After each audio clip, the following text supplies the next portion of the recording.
Chapter 3. No one dared to remove the apple lodged in Gregor's flesh, so it remained there, as a visible reminder of his injury. He had suffered it there for more than a month, and his condition seemed serious enough to remind even his father that Gregor, despite his current sad and revolting form, was a family member who could not be treated as an enemy. On the contrary, as a family there was a duty to swallow any revulsion for him and to be patient, just to be patient. Because of his injuries, Gregor had lost much of his mobility, probably permanently. He had been reduced to the condition of an ancient invalid, and it took him long minutes to crawl across his room. Crawling over the ceiling was out of the question, but this deterioration in his condition was fully, in his opinion, made up for by the door to the living room being left open every evening. He got into the habit of closely watching it for 1 or 2 hours before it was opened, and then lying in the darkness of his room where he could not be seen from the living room, he could watch the family in the light of the dinner table and listen to their conversation, with everyone's permission. In a way, and thus quite differently from before, they no longer held the lively conversations of earlier times, of course. The ones that Gregor always thought about with longing when he was tired, and getting into the damp bed in some small hotel room. All of them were usually very quiet nowadays. Soon after dinner his father would go to sleep in his chair. His mother and sister would urge each other to be quiet. His mother, bent deeply under the lamp, would sew fancy underwear for a fashion shop. His sister, who had taken a sales job, learned shorthand and French in the evenings, so that she might be able to get a better position later on. Sometimes his father would wake up and say to Gregor's mother, "You're doing so much sewing again today," as if he did not know that he had been dozing, and then he would go back to sleep again, while mother and sister would exchange a tired grin. With a kind of stubbornness, Gregor's father refused to take his uniform off even at home. While his nightgown hung unused on its peg, Gregor's father would slumber where he was, fully dressed, as if always ready to serve, and expecting to hear the voice of his superior even here. The uniform had not been new to start with, but as a result of this, it slowly became even shabbier, despite the efforts of Gregor's mother and sister to look after it. Gregor would often spend the whole evening looking at all the stains on this coat, with its gold buttons always kept polished and shiny, while the old man in it would sleep, highly uncomfortable, but peaceful. As soon as it struck 10, Gregor's mother would speak gently to his father to wake him, and try to persuade him to go to bed, as he couldn't sleep properly where he was, and he really had to get his sleep, if he was to be up at 6 to get to work. But since he had been in work, he had become more obstinate, and would always insist on staying longer at the table, even though he regularly fell asleep, and it was then harder than ever to persuade him to exchange the chair for his bed. Then, however much mother and sister would importune him with little reproaches and warnings, he would keep slowly shaking his head for a quarter of an hour, with his eyes closed and refusing to get up. Gregor's mother would tug at his sleeve, whisper endearments into his ear. Gregor's sister would leave her work to help her mother, but nothing would have any effect on him. He would just sink deeper into his chair. Only when the two women took him under the arms, he would abruptly open his eyes, look at them, one after the other, and say, "What a life! This is what peace I get in my old age." And supported by the two women he would lift himself up carefully, as if he were carrying the greatest load himself, let the women take him to the door, send them off and carry on by himself, while Gregor's mother would throw down her needle and his sister her pen, so that they could run after his father, and continue being of help to him, who, in this tired and overworked family, would have had time to give more attention to Gregor than was absolutely necessary. The household budget became even smaller, so now the maid was dismissed. An enormous, thick-boned charwoman with white hair that flapped around her head came every morning and evening to do the heaviest work. Everything else was looked after by Gregor's mother on top of the large amount of sewing work she did. Gregor even learned, listening to the evening conversation about what price they had hoped for, that several items of jewelry belonging to the family had been sold, even though both mother and sister had been very fond of wearing them at functions and celebrations. But the loudest complaint was that although the flat was much too big for their present circumstances, they could not move out of it. There was no imaginable way of transferring Gregor to the new address. He could see quite well, though, that there were more reasons than consideration for him that made it difficult for them to move. It would have been quite easy to transport him in any suitable crate, with a few air holes in it. The main thing holding the family back from their decision to move was much more to do with their total despair. and the thought that they had been struck with a misfortune unlike anything experienced by anyone else they knew or were related to. They carried out absolutely everything that the world expects from poor people. Gregor's father brought bank employees their breakfast, his mother sacrificed herself by washing clothes for strangers, his sister ran back and forth behind her desk at the behest of the customers. But they just did not have the strength to do any more. And the injury in Gregor's back began to hurt as much as when it was new. After they had come back from taking his father to bed, Gregor's mother and sister would now leave their work where it was, and sit close together, cheek to cheek. His mother would point to Gregor's room and say, "Close that door, Great," and then, when he was in the dark again, they would sit in the next room and their tears would mingle, or they would simply sit there staring dry-eyed at the table. Gregor hardly slept at all, either night or day. Sometimes he would think of taking over the family's affairs, just like before, the next time the door was opened. He had long forgotten about his boss and the chief clerk. But they would appear again in his thoughts, the salesman and the apprentices, that stupid tea-boy, 2 or 3 friends from other businesses, one of the chambermaids from a provincial hotel, a tender memory that appeared and disappeared again, a cashier from a hat shop, for whom his attention had been serious but too slow. All of them appeared to him mixed together with strangers and others he had forgotten. But instead of helping him and his family, they were all of them inaccessible, and he was glad when they disappeared. Other times he was not at all in the mood to look after his family. He was filled with simple rage about the lack of attention he was shown, and although he could think of nothing he would have wanted, he made plans of how he could get into the pantry, where he could take all the things he was entitled to, even if he was not hungry. Gregor's sister no longer thought about how she could please him, but would hurriedly push some food or other into his room with her foot, before she rushed out to work in the morning, and at midday, and in the evening she would sweep it away again with the broom. Indifferent as to whether it had been eaten or, more often than not, had been left totally untouched. She still cleared up the room in the evening, but now she could not have been any quicker about it. Smears of dirt were left on the walls. Here and there were little balls of dust and filth. At first, Gregor went into one of the worst of these places when his sister arrived as a reproach to her, but he could have stayed there for weeks without his sister doing anything about it. She could see the dirt as well as he could, but she had simply decided to leave him to it. At the same time, she became touchy in a way that was quite new for her, and which everyone in the family understood. Cleaning up Gregor's room was for her and her alone. Gregor's mother did once thoroughly clean his room, and needed to use several bucketfuls of water to do it, although that much dampness also made Gregor ill, and he lay flat on the couch, bitter and immobile. But his mother was to be punished still more for what she had done, as hardly had his sister arrived home in the evening than she noticed the change in Gregor's room, and highly aggrieved ran back into the living room, where, despite her mother's raised and imploring hands, she broke into convulsive tears. Her father, of course, was startled out of his chair, and the 2 parents looked on astonished and helpless. Then they too became agitated. Gregor's father, standing to the right of his mother, accused her of not leaving the cleaning of Gregor's room to his sister. From her left, Gregor's sister screamed at her that she was never to clean Gregor's room again, while his mother tried to draw his father, who was beside himself with anger. Into the bedroom his sister, quaking with tears, thumped on the table with her small fists, and Gregor hissed in anger that no one had even thought of closing the door to save him the sight of this, and all its noise. Gregor's sister was exhausted from going out to work, and looking after Gregor as she had done before was even more work for her, but even so his mother ought certainly not to have taken her place. Gregor, on the other hand, ought not to be neglected.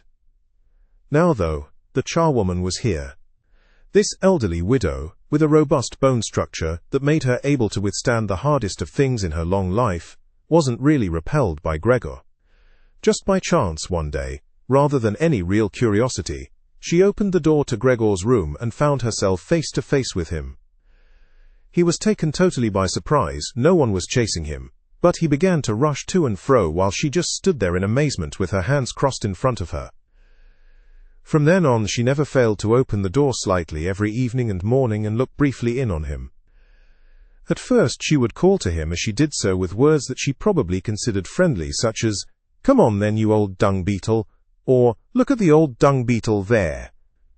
Gregor never responded to being spoken to in that way, but just remained where he was without moving, as if the door had never even been opened. If only they had told this charwoman to clean up his room every day instead of letting her disturb him for no reason whenever she felt like it. One day, early in the morning, while a heavy rain struck the window panes, perhaps indicating that spring was coming, she began to speak to him in that way once again. Gregor was so resentful of it that he started to move toward her. He was slow and infirm, but it was like a kind of attack. Instead of being afraid, the charwoman just lifted up one of the chairs from near the door and stood there with her mouth open, clearly intending not to close her mouth until the chair in her hand had been slammed down into Gregor's back. "Aren't you coming any closer then?" she asked when Gregor turned round again, and she calmly put the chair back in the corner. Gregor had almost entirely stopped eating. Only if he happened to find himself next to the food that had been prepared for him, he might take some of it into his mouth to play with it, leave it there a few hours, and then, more often than not, spit it out again. At first he thought it was distress at the state of his room that stopped him eating, but he had soon got used to the changes made there. They had got into the habit of putting things into this room that they had no room for anywhere else, and there were now many such things, as one of the rooms in the flat had been rented out to 3 gentlemen. These earnest gentlemen, all 3 of them had full beards, as Gregor learned peering through the crack in the door one day, were painfully insistent on things being tidy. This meant not only in their own room, but, since they had taken a room in this establishment, in the entire flat, and especially in the kitchen. Unnecessary clutter was something they could not tolerate, especially if it was dirty. They had moreover brought most of their own furnishings and equipment with them. For this reason, many things had become superfluous which, although they could not be sold, the family did not wish to discard. All these things found their way into Gregor's room.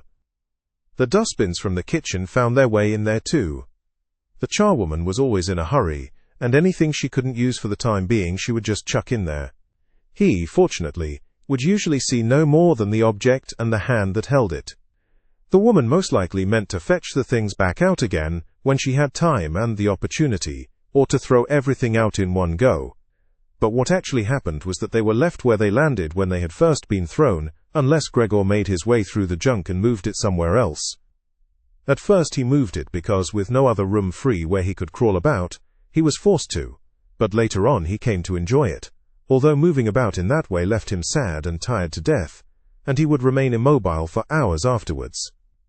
The gentleman who rented the room would sometimes take their evening meal at home in the living room that was used by everyone, and so the door to this room was often kept closed in the evening. But Gregor found it easy to give up having the door open.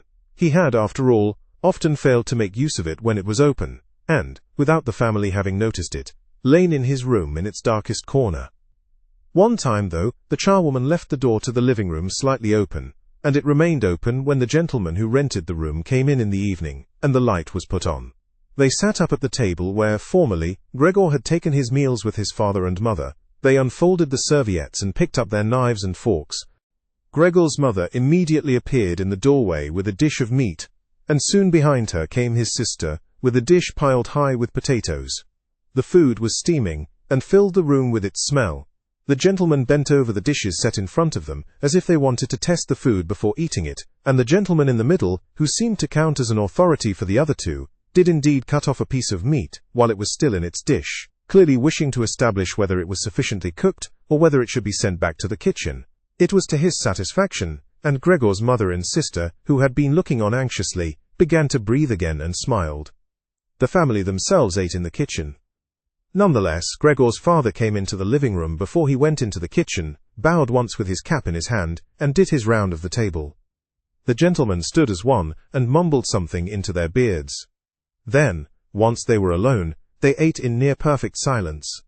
It seemed remarkable to Gregor that above all the various noises of eating their chewing teeth could still be heard, as if they had wanted to show Gregor that you need teeth in order to eat, and it was not possible to perform anything with jaws that are toothless, however nice they might be.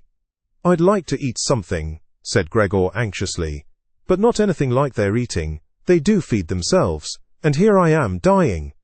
Throughout all this time, Gregor could not remember having heard the violin being played, but this evening it began to be heard from the kitchen. The three gentlemen had already finished their meal. The one in the middle had produced a newspaper, given a page to each of the others, and now they leant back in their chairs reading them and smoking. When the violin began playing, they became attentive, stood up and went on tiptoe over to the door of the hallway where they stood pressed against each other. Someone must have heard them in the kitchen, as Gregor's father called out, "Is the playing perhaps unpleasant for the gentleman?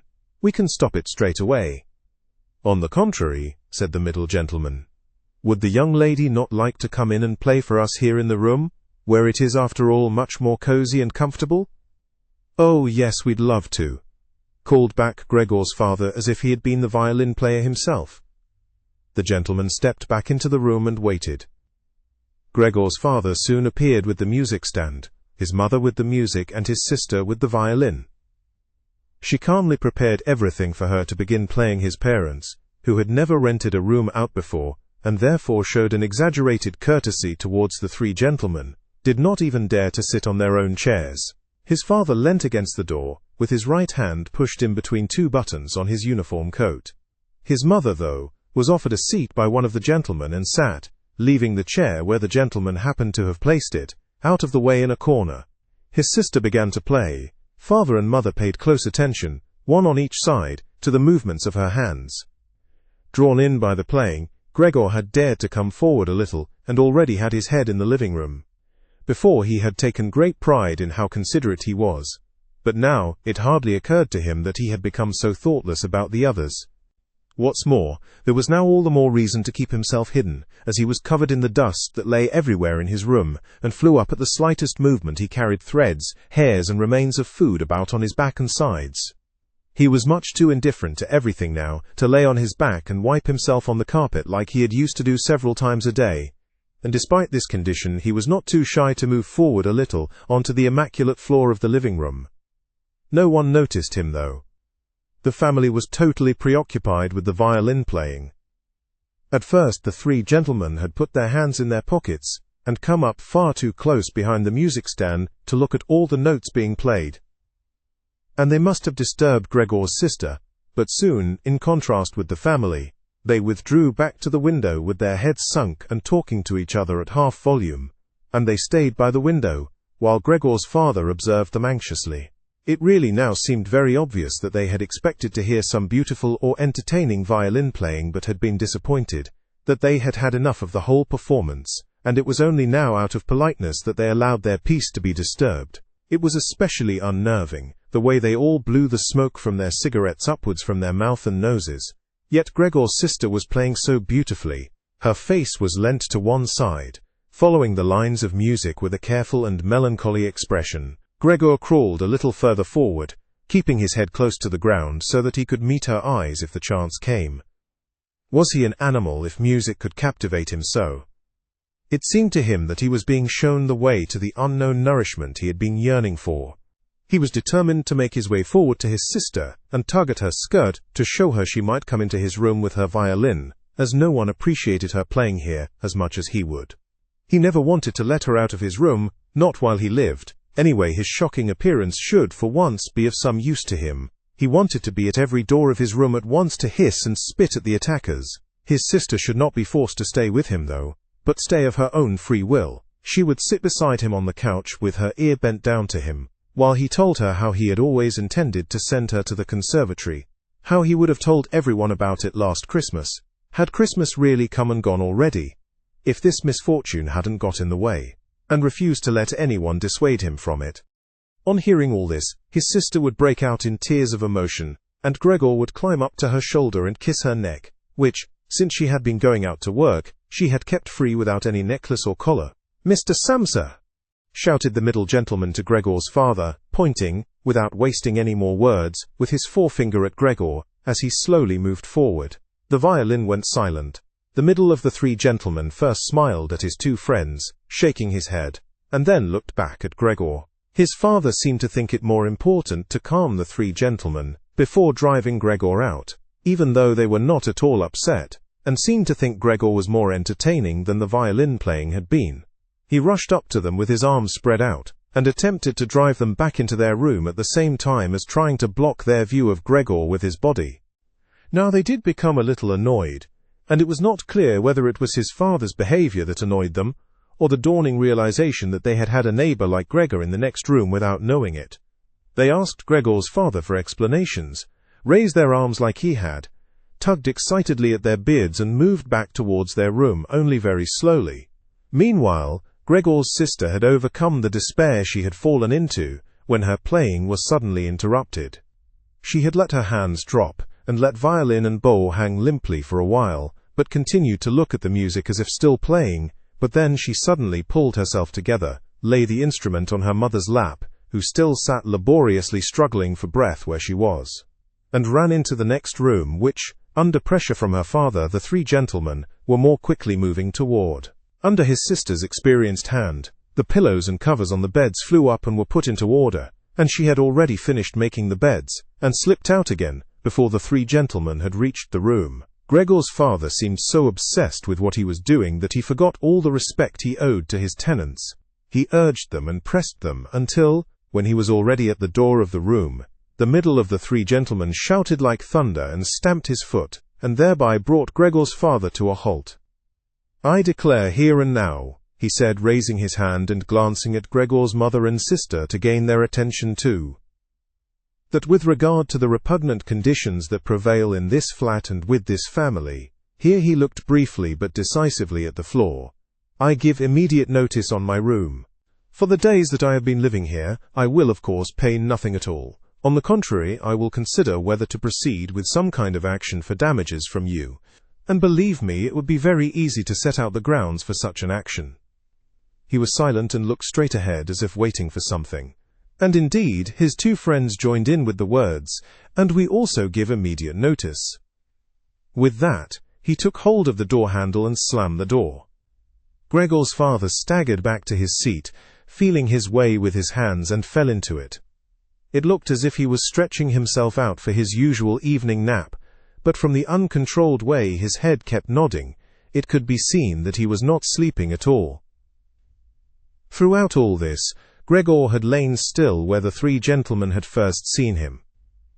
His disappointment at the failure of his plan, and perhaps also because he was weak from hunger, made it impossible for him to move. He was sure that everyone would turn on him any moment, and he waited. He was not even startled out of this state, when the violin on his mother's lap fell from her trembling fingers, and landed loudly on the floor.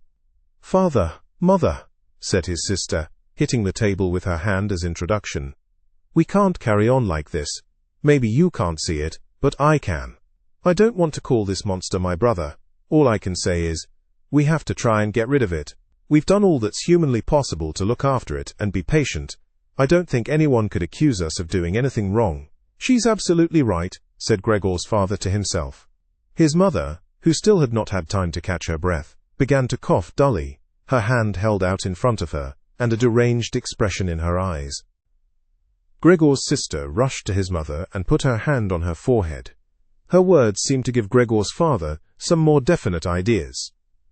He sat upright, played with his uniform cap between the plates left by the three gentlemen after their meal, and occasionally looked down at Gregor as he lay there immobile. "We have to try and get rid of it," said Gregor's sister, now speaking only to her father, as her mother was too occupied with coughing to listen. "It'll be the death of both of you. I can see it coming.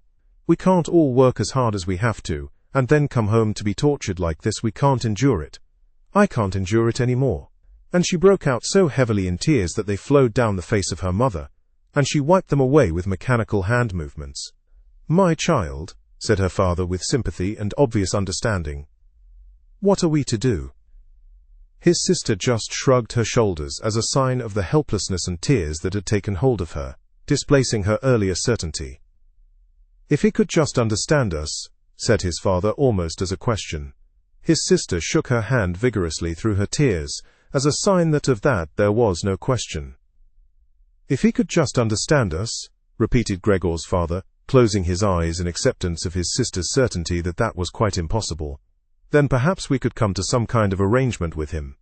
But as it is—" "It's got to go," shouted his sister. "That's the only way, father. You've got to get rid of the idea that that's Gregor. We've only harmed ourselves by believing it for so long. How can that be Gregor?" If it were Gregor, he would have seen long ago that it's not possible for human beings to live with an animal like that, and he would have gone of his own free will. We wouldn't have a brother anymore then, but we could carry on with our lives and remember him with respect. As it is, this animal is persecuting us. It's driven out our tenants. It obviously wants to take over the whole flat and force us to sleep on the streets. Father, look, just look, she suddenly screamed. He's starting again. In her alarm, which was totally beyond Gregor's comprehension, his sister even abandoned his mother as she pushed herself vigorously out of her chair, as if more willing to sacrifice her own mother than stay anywhere near Gregor. She rushed over to behind her father, who had become excited merely because she was, and stood up, half raising his hands in front of Gregor's sister, as if to protect her. But Gregor had had no intention of frightening anyone, least of all his sister. All he had done was begin to turn round so that he could go back into his room, although that was in itself quite startling, as his pain-racked condition meant that turning round required a great deal of effort, and he was using his head to help himself do it, repeatedly raising it and striking it against the floor. He stopped and looked round. They seemed to have realized his good intention and had only been alarmed briefly. Now they all looked at him in unhappy silence. His mother lay in her chair with her legs stretched out and pressed against each other, her eyes nearly closed with exhaustion. His sister sat next to his father with her arms around his neck. Maybe now they'll let me turn round, thought Gregor, and went back to work. He could not help panting loudly with the effort, and had sometimes to stop and take a rest. No one was making him rush anymore. Everything was left up to him. As soon as he had finally finished turning round, he began to move straight ahead. He was amazed at the great distance that separated him from his room, and could not understand how he had covered that distance in his weak state a little while before, and almost without noticing it. He concentrated on crawling as fast as he could, and hardly noticed that there was not a word, not any cry from his family to distract him. He did not turn his head until he had reached the doorway. He did not turn it all the way round as he felt his neck becoming stiff, but it was none the less enough to see that nothing behind him had changed. Only his sister had stood up. With his last glance he saw that his mother had now fallen completely asleep. He was hardly inside his room before the door was hurriedly shut, bolted and locked. The sudden noise behind Gregor so startled him that his little legs collapsed under him. It was his sister who had been in so much of a rush. She had been standing there waiting and sprung forward lightly. Gregor had not heard her coming at all, and as she turned the key in the lock, she said loudly to her parents, "At last!" What now then? Gregor asked himself as he looked round in the darkness. He soon made the discovery that he could no longer move at all. This was no surprise to him. It seemed rather that being able to actually move around on those spindly little legs until then was unnatural. He also felt relatively comfortable. It is true that his entire body was aching, but the pain seemed to be slowly getting weaker and weaker, and would finally disappear altogether. He could already hardly feel the decayed apple in his back or the inflamed area around it, which was entirely covered in white dust. He thought back of his family with emotion and love. If it was possible, he felt that he must go away even more strongly than his sister. He remained in this state of empty and peaceful rumination until he heard the clock tower strike 3 in the morning. He watched as it slowly began to get light everywhere outside the window too. Then, without his willing it, his head sank down completely, and his last breath flowed weakly from his nostrils. When the cleaner came in early in the morning, they'd often asked her not to keep slamming the doors, but with her strength, and in her hurry, she still did, so that everyone in the flat knew when she'd arrived, and from then on it was impossible to sleep in peace. She made her usual brief look in on Gregor, and at first found nothing special. She thought he was laying there so still on purpose, playing the martyr. She attributed all possible understanding to him.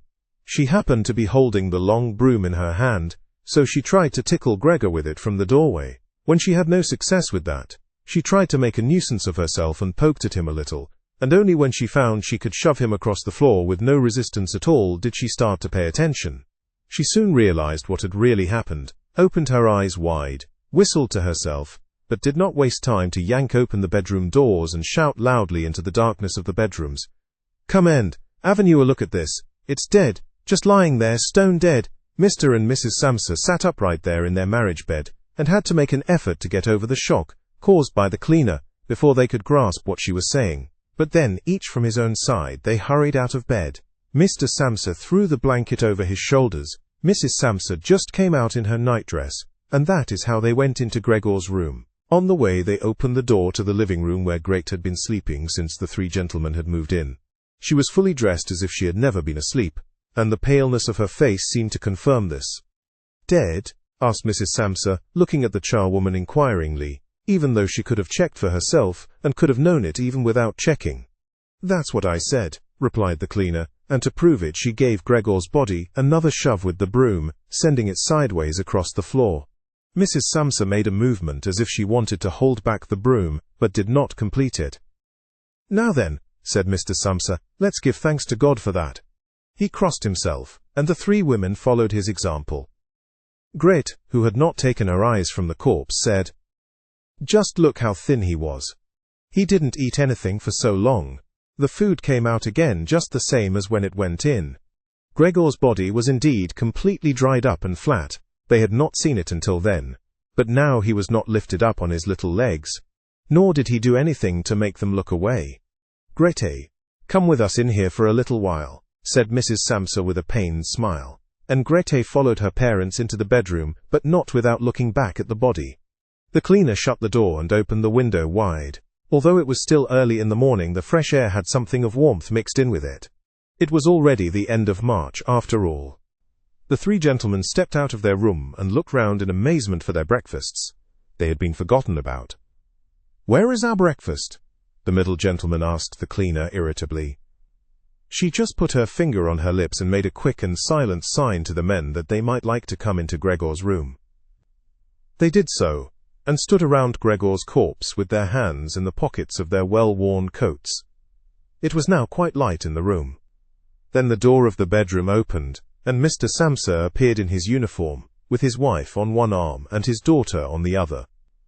All of them had been crying a little. Grete now and then pressed her face against her father's arm. "Leave my home." "Now," said Mr. Samsa, indicating the door and without letting the women from him. "What do you mean?" asked the middle of the three gentlemen, somewhat disconcerted, and he smiled sweetly. The other two held their hands behind their backs and continually rubbed them together in gleeful anticipation of a loud quarrel which could only end in their favor. "I mean just what I said," answered Mr. Samsa, and, with his two companions, went in a straight line towards the man. At first, he stood there still, looking at the ground as if the contents of his head were rearranging themselves into new positions. "All right, we'll go then," he said, and looked up at Mr. Samsa, as if he had been suddenly overcome with humility, and wanted permission again from Mr. Samsa for his decision. Mr. Samsa merely opened his eyes wide, and briefly nodded to him several times. At that, and without delay, the man actually did take long strides into the front hallway. His two friends had stopped rubbing their hands some time before, and had been listening to what was being said. Now they jumped off after their friend, as if taken with a sudden fear that Mr. Samsa might go into the hallway in front of them, and break the connection with their leader. Once there, all three took their hats from the stand, took their sticks from the holder, bowed without a word, and left the premises. Mr. Samsa and the two women followed them out onto the landing, but they had had no reason to mistrust the men's intentions, and as they leaned over the landing, they saw how the three gentlemen made slow but steady progress down the many steps. As they turned the corner on each floor, they disappeared, and would reappear a few moments later. The further down they went, the more that the Samsa family lost interest in them. When a butcher's boy, proud of posture with his tray on his head, passed them on his way up, and came nearer than they were, Mr. Samsa and the women came away from the landing and went, as if relieved, back into the flat. They decided the best way to make use of that day was for relaxation, and to go for a walk. Not only had they earned a break from work, but they were in serious need of it. So they sat at the table and wrote 3 letters of excusal. Mr. Samsa to his employers, Mrs. Samsa to her contractor, and Grete to her principal. The cleaner came in while they were writing to tell them she was going. She'd finished her work for that morning. The 3 of them at first just nodded without looking up from what they were writing, and it was only when the cleaner still did not seem to want to leave that they looked up in irritation. "Well?" asked Mr. Samsa. The charwoman stood in the doorway with a smile on her face as if she had some tremendous good news to report, but would only do it if she was clearly asked to.